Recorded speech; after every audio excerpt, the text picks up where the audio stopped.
Hey guys, welcome back. I'm Tat, strength coach or strength technician of Vitruvian Health, and we're here to talk to you about deadlifts, my favorite.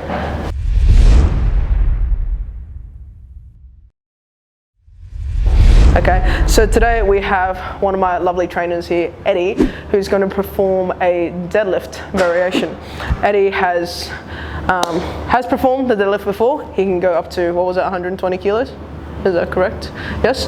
So he can perform up to 120 kilos, but lately the deadlifts aren't feeling too good.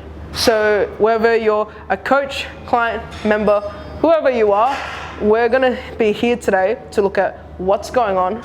We're going to decode and break it down and give some correctives, see how to cue it, or just maybe be aware of what to look out for during the deadlift. Okay, so Eddie, can you please perform 3 reps for me?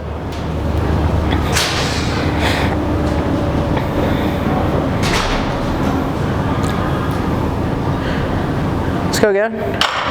Just one more. Okay, and we're going to stop there. Drop. The reason why I'm going to stop him quickly, because what you're seeing here is a very back dominant deadlift. If you rewind, you'll see that Eddie has slight go down. So a reason why we're doing this is Eddie's telling me lately that he's been feeling a bit of back pain during his deadlifts, and this is the reason why. Go to lift.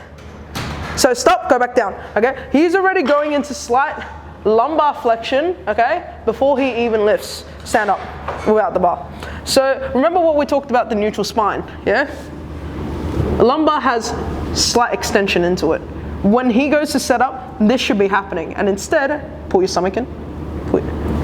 We saw more of a flexed spine position. It was subtle, but it's just enough for it to really hurt if he goes above, maybe like if he goes to 120 kilos. I don't know, the human body is actually very resilient, but remember, one more time, we're here to limit that risk as much as we possibly can.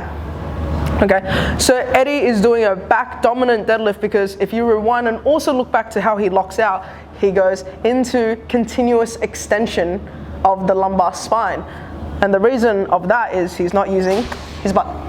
He's not using his ass. You have a great ass, you should use it. So we're looking at back dominant deadlifts, okay? Let's talk about continuous extension for a second. If Eddie continuously goes into extension, okay, you can come back up. So what happens to the spine, and I really want to make note, is that this is a continuous extension. This is not hyperextension. There should be no such thing as hyperextension. There is no degree that is hyper. There is no exercise that is hyper. All Eddie's doing is going into continuous lumbar extension. And the danger of that, especially under load, is that with the spine, okay, what's going to happen is that it's going to cause stress fractures from that little disc continuously pushing into that end plate of the spine. Okay? It will cause stress fractures, and what bone does, bones actually go through a little bit of hypertrophy itself. It's called the whole process is called calcification. Calcification will always occur when you're doing heavy load with compression on the spine. Let's say, for example, Ray Williams, who squats over 400 kilos, you know, not a number to laugh at. He's definitely going to get microfractures in the spine. However, because it's in correct position due to correct technique, calcification, so bone will regrow in that fractured point to make that bone even stronger in the correct position. However, if he's doing continuous extension and that disc is pushing into that end plate of the spine, you're going to cause stress fractures in the incorrect position. Calcification is going to occur at that wrong place, and eventually that's where disc injuries, nerve compression, all that nasty stuff with back injuries will happen. Okay? I'm going to teach you guys how to prevent that, and that is to not use your back during your deadlifts. This is why I don't really classify deadlifts as a back day, yeah? Yes, you utilize, stability of your core muscles and your whole back to keep the spine stable, but at no point should you actually pull the weight up of your back, okay? And we'll break that down a little bit as well. So we're gonna switch Eddie's glutes on, so he's a lot less back dominant, and is actually going to use the correct muscle to actually help with that lockout of the hip because he's not using his glutes, yeah? And also you notice that he actually didn't lock out his knees properly. He was continuously going into extension to mimic that lockout, okay? So remember, if you watch my previous videos with the femur runs between the knee and hip joint, it works hand in hand together. But instead of using this leg drive, we'll talk about that later, he's using his back, okay? So we're gonna give him some correctives now. And remember, you always want to make the correctives relative to the exercise. So Eddie, we're gonna start you off on side clamps first, yeah? And we're gonna lie down on each side. Can you give me 25 reps on each? Yeah, to perform a side clamp, how I like to do this is legs straight together. His elbow is gonna go by his side. He's gonna, like this, okay? He's gonna bend his knee and hook the feet anywhere between ankle to calf, wherever feels comfortable for him. Can you lift this both up? So stop 1 second, can you lift your knee up towards my hand? Yeah, so he's gonna start off lying down. And now to get into correct position, he's gonna roll his body down until the knee and hand touches the floor. That's where he should stop. And now all he's gonna do is lift his knee up slightly. And back down. And again, lift the knee up slightly and back down. And if you see this, okay, well, can't see it, but Eddie, do you feel a glute? Yeah, so that's what we're doing is abduction, okay? He's lifting his knee up, that's abduction, go, go, go. Lifting his knee up, abduction, switching on the glute medius. You're gonna hold at the top. Remember, count your reps, 25. While he's gonna do this, we're gonna talk about what I touched on, which was leg drive. To create sufficient leg drive to get the weight up of the deadlift, while Eddie's doing that, I'll perform this. What you want to see, well, it's actually the legs work. You should feel your legs work in this. You really shouldn't feel your back too much. If you feel at any point a lower back pump, it means you're not doing the lift correctly. It could mean that your core's not engaged, you don't have leg drive, okay, your lats weren't on. There's a whole bunch of reasons why. But today, we're gonna focus on that. You're not actually using your legs, you're pulling with your back. How to properly do a deadlift to engage the bar to come off the floor initially is actually pushing down on the legs as hard as you can and see how I lock out that knee joint. One more time. It's to push into the ground as hard as you can, knees locked out, and the hips should be pushed through in suits. So you find that Eddie and my lockout from side view is quite different. My knees are locked out, hips are pushed through. I'm not at soft knee continuously going into the lumbar spine. That's how a lockout should be performed. If he had sufficient leg drive, if his glutes were working, yeah, this shouldn't be an issue. So if we broke down the deadlift properly, yes, it still is a back pull. However, I like to think the top half as static. You're pulling your shoulder blades, your scapula down towards the hip, okay? And pulling scapula down towards the hip is scapular depression, and you're actually gonna get lat activation into it, okay? So, okay, 1 second. When you have that, everything should be in a static, tightened mode to keep the spine secure. And then the rest of the movement is actually utilizing that knees locked out, hips pushed through. It's the driving of the legs into the ground as hard as you can to get that weight up. And if he had his glutes were working with knee joint extension, we'll come into hip extension. The glutes are the driving force of the hip. And then he'll stop relying on his back all the time, okay? And he'll change his back dominant deadlift into a glute dominant deadlift, which is the bend pattern or deadlift pattern that we want to see. So he's done 25 each side. You're gonna lie down next, and we're gonna go into prone, single leg, hip extension. Actually do double, we'll do double. Lie down flat on your stomach. So what he's gonna do is put his hands right underneath his hip bone, and you're gonna bend your knees for me. Both, we'll do bilateral. He's gonna push his hips into his hand as hard as you can, and that's gonna go into hip joint extension. The hand's there to give him feedback of his hips being locked out. He's already in hip extension. Glutes will already switch on a little bit. Now to create even more glute activation when he's already almost at peak contraction, we're just gonna lift the knees slightly. Do you feel glutes? Back down? More hamstrings. So Eddie, stop for a second. He's feeling more hamstrings in this, okay? Now, so if you feel your hamstrings cramp during this exercise, it's actually, it's not that bad. It's just the myactin and actin, which is your muscle fibers reacting to each other, so they're starting to work, so you'll feel a little bit of cramp. If that happens, you can option A, do it again. Do the whole thing again for me, Eddie. He cannot bring his legs so far back. Push your hips down as hard as you can into your hands and lift the knees up slightly. Do you feel your hamstrings as much? So he's saying he feels it slightly less, yes, because I moved the angle down, yeah? So he won't feel his hamstring shorten as much. Or option B, this is, everything I'm talking about right now, you can actually find on Andrew Locke's page, and this is something I learned from him in his squat and deconstruction of the squat seminar with Sebastian Oram. Another thing you can do is actually skydivers, which is something he taught us. So for people who can't really feel the glutes, this is a great way to activate it. So you're gonna go knees out to get a little bit more abduction. He's gonna dorsiflex, there you go, and heels together. This is creating abduction while he pushes his hips into his hands for hip extension. Do you feel your glutes already when you do that?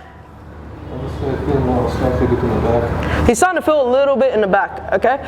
Head down for me, yeah? So he's starting to feel it in the back, okay? You don't have to push your hips so far down, because if he continuously pushes in, you're gonna get, remember? Back lumbar extension. I just want you to feel your hip joint lock out. Do you feel it less in your back now? Yeah, so he was doing too much. Remember, I just need it to go to hip extension to a point where the hip locks out. Now in this nice abduction form, he's going to lift his knees up slightly.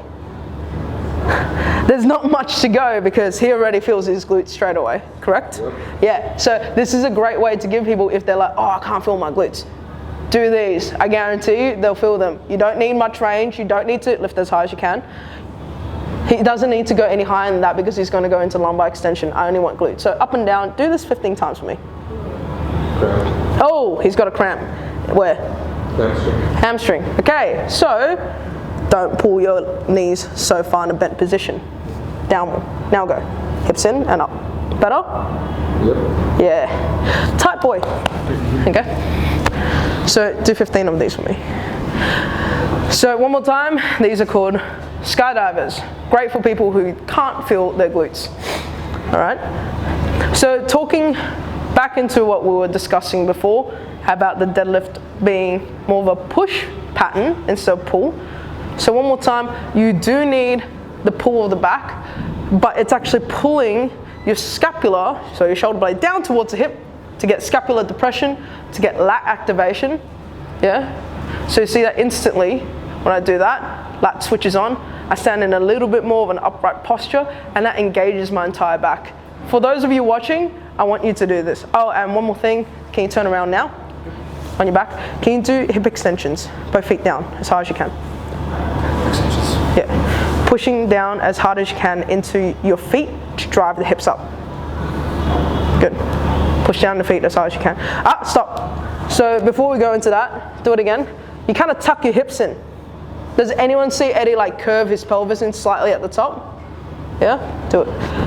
Are you focusing on squeezing your glutes to come up? Yep. Don't do that. I didn't. So one thing that you shouldn't do, and clients will do this sometimes, is that they start doing things that you haven't told them to do. And as Andrew Locke has said, if I don't tell you to do it, don't do it. I just want, don't focus on squeezing your glute because it's making you tuck your pelvis in. I just want you to push down on your feet. Go. Again, thrust.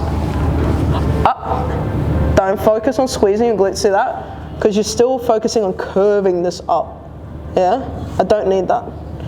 Down. What do you do to thrust up? Don't think about your glutes at all. Just thrust the hips up as high as you can. Are you pulling in your stomach while you do this? Not really. Okay, walk me through what's going on in your head. Just squeezing glutes. Just squeezing glutes. Yes. Stop squeezing glutes. I told you, don't do that. It's making you tuck. I want you to think thrust. Higher. Okay, so Eddie's not really getting it because he's probably done this for a very long time and now he's ingrained it into a habit. This isn't working, okay, because it's teaching him the wrong way to execute the exercise. Can someone please grab me a resistant band, the blue colored one, please? No, the blue color, yeah. So we're gonna do something else instead because you are curving in the hip extension, yeah? That's not great. It's teaching you how to do posterior pelvic tuck. You've ingrained into your mind to curl, curl, curl, tuck, tuck, tuck by doing squeeze, squeeze, squeeze. I don't need you to do that because it will automatically squeeze by themselves. Yeah, it's not a curve again. You don't even go into lockout, you're already curling in.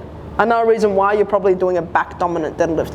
So we were teaching Eddie how to do correctives for his deadlift to not be so back dominant. Unfortunately, what we've broken down to that, maybe one of the reasons why it's so back dominant is actually even his warm up. He is so focused on squeezing his glutes, he's actually curving in and tucking to lock out. Fun fact, you're not even locking out, okay? You're just squeezing glutes and tucking in. Probably one of the reasons why you're also getting back pain when you deadlift, because you're not doing proper movement pattern. So we're here to fix that.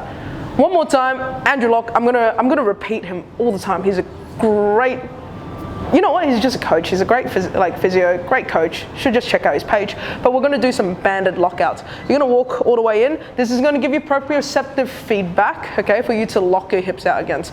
And you're gonna walk all the way in and you're gonna pull this in on your hip joint. A little bit high is good. Now be careful because this might snap you back, all right? So get ready for that. So you're gonna bend at the knee and hinge. Bend at the knee and hinge. Go. Push your butt back. More. Good. And now you're just gonna push your hips through. See what Eddie automatically does is he squeeze his glutes into it. Yeah, can you guys see that? I didn't tell you to squeeze your glutes into it. I just told you to push your hips in. Better. Okay? Don't worry about the squeeze. Okay? Just thrust. Don't worry about the squeeze, just thrust. Better. Good. So you can now tell Eddie's glutes automatically switch on by themselves at that end range. Okay? He's not curving or tucking his hips into it or squeezing before that happens. It just automatically happens. And now he's actually locking out. Do you feel your hips go against that? Against the band? Yep. Yeah? Do you feel what the lockout should be? Yep, but it just feels like I can't really connect it with hip extensions on the floor. Mm-hmm. So he's saying that he can't really connect it onto hip extensions. Well, unfortunately, it's not going to magically work like that. So from now, maybe don't do hip extensions. I want you to focus on, this is also hip extension, but it's just vertical standing. Get this down, and then we can go back onto the floor. Okay? Because for now, that corrective, it's not corrective, it's ingraining bad movement pattern. Okay? So we're gonna do 5 more reps of this. This time I want you to go knees locked out as well. And again, now I'm teaching him how to lock out. Knees locked out and push your hips through hard. Good. And again, knees locked out as hard as you can and go. Together, knees locked out and push your hips through. Good, that's better. Last one, knees locked out, push your hips through. Don't worry about squeezing the glutes. One more time. Good. Stop it there. Do you feel the difference of this lockout versus what you did on the deadlift? Yeah?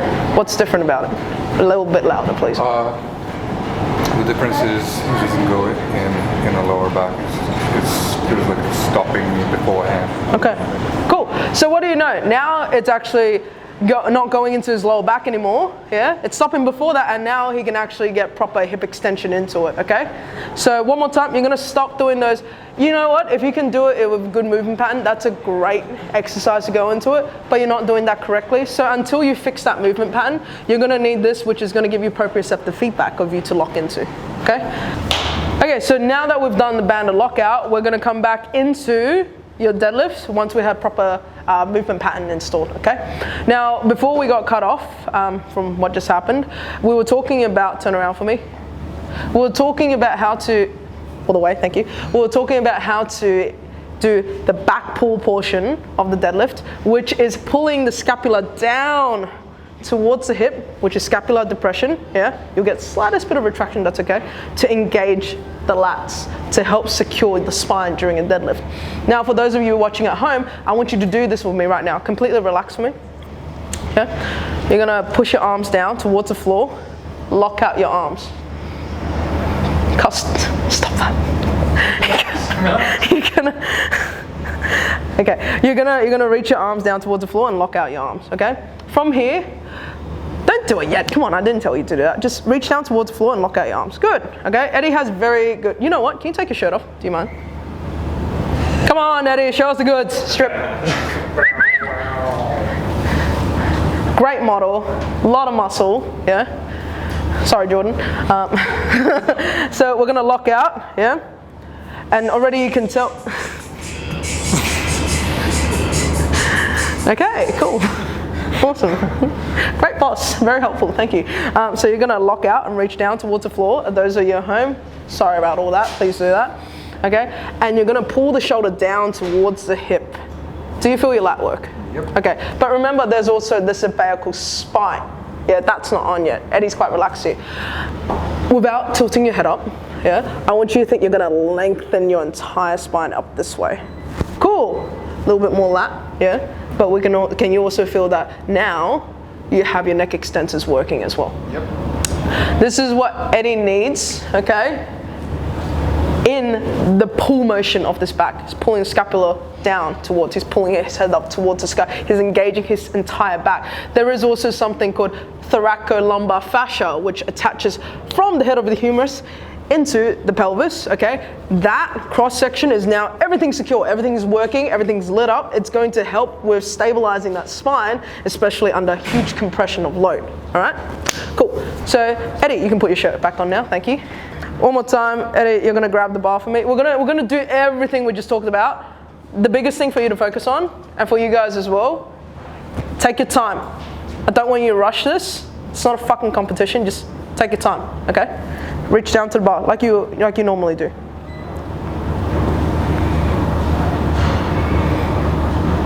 We're going to throw extra mix in.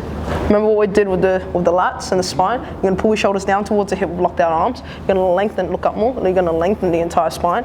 And now, just like we did with the band, knees locked out, hips pushed through, go. Drop, one more time. Then again, pull down.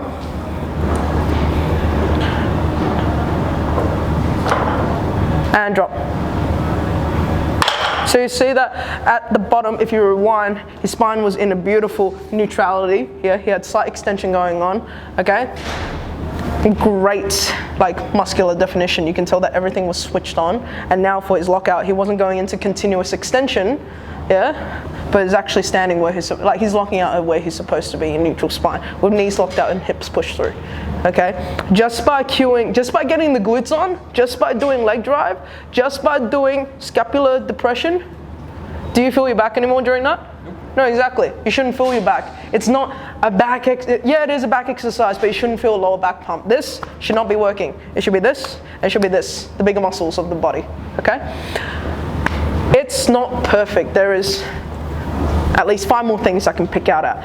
But today, we're gonna keep it a little bit more simple, okay? And we're gonna end it with this because fix his lower back pain. Until next time, we'll layer it on for the micro adjustments and nitpicking of his technique until we're close to perfection. Okay, nice. Any questions on that? You said it's not a competition, don't rush. What about if he was to compete? Should he be changing? So you're asking me if he should rush in a competition when you compete. In powerlifting standards, once you walk up to the bar and you touch the bar, it depends on the federation, but the ones that I know of, you have 60 seconds to complete your lift, okay? I don't know anyone in the world that has ever gone over the 60-second remark. So my answer is going to be no. You are going, and I'll add a bonus on top of that. You're gonna practice from even 30 kilos, 40 kilos, I don't care, all the way up to your last working set, maybe it's 160. The exact same way, the exact same setup, every single time.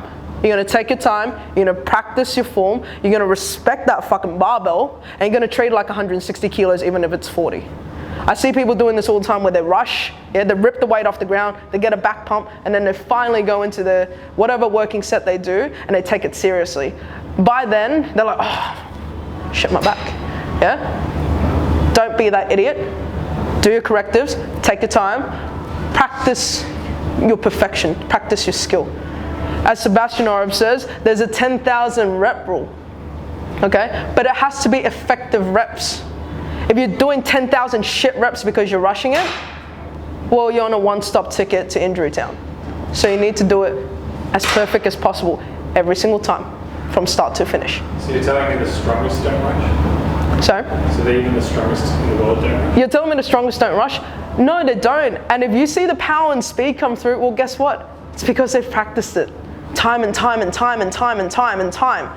Probably for more than 5 years, 10 years plus, until that it's natural instinct.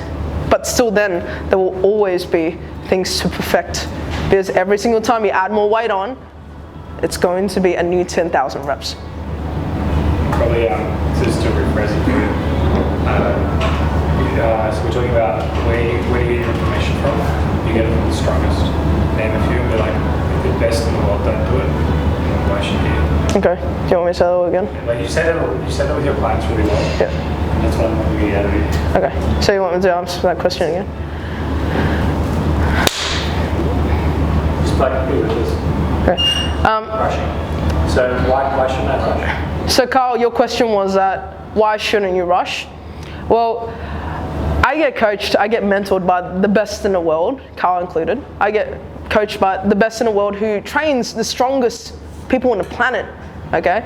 To name drop, Sebastian Oreb, Andrew Locke, Kevin Yuan, they're all record holders. They've trained, Sebastian has trained the strongest person on the planet and a few more strongman competitors, but one of the big guys you know is Hafel Bjornsson, who does a 500 kilo deadlift.